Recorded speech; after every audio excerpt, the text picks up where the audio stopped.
trade on water versus oil. Today we're going to be answering the final question of which is really worth more. I'm going to do that in a series of ways, but first we're going to examine the molecular level with biology. Now, in a cell, especially, animal cells, they're full of water on the inside.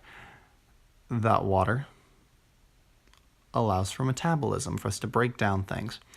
If we didn't metabolize, we wouldn't survive. However, those cells wouldn't survive without a phospholipid bilayer in their cell wall.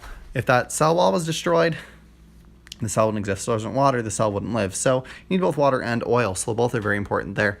Now, in regard to plants, water makes up a whole lot more of their cell, including a lot of their cell wall. However, an interesting thing emerges in regard to plant reproduction. In a lot of their seeds, there is oil. Without that oil, that seed cannot be viable.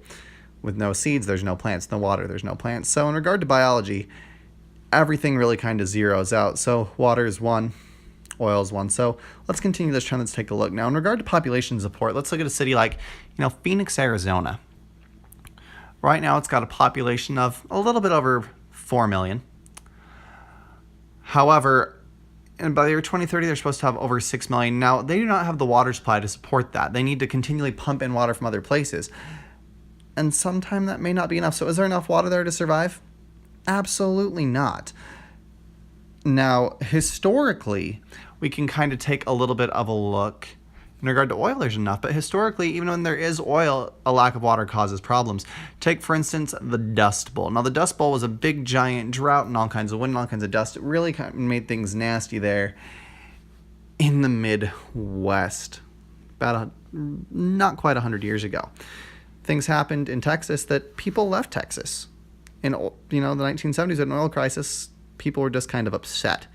People left areas with oil because they had no water. So in population support and history, water wins here. Now, I did some math as to the actual cost. Now, in regard to oil, BP estimates there's about 1.6 trillion barrels, give or take, of oil left on the planet. Now, according to Forbes, the current price of a barrel of oil, which is 42 gallons, by the way, is $57.37. That equates to $96.83 trillion. Forbes estimates the value of all the oil on the planet as 107.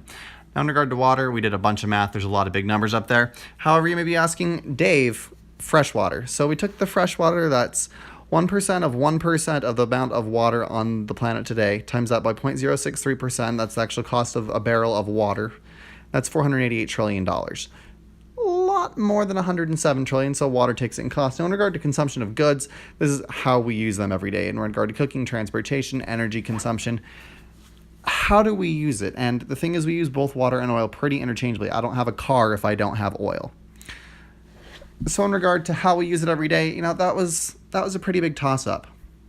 And so in that regard, they're pretty even. So we're going to give 1 point to water and 1 point to oil. But in the end, 5-2, it's pretty simple to say and pretty clear-cut.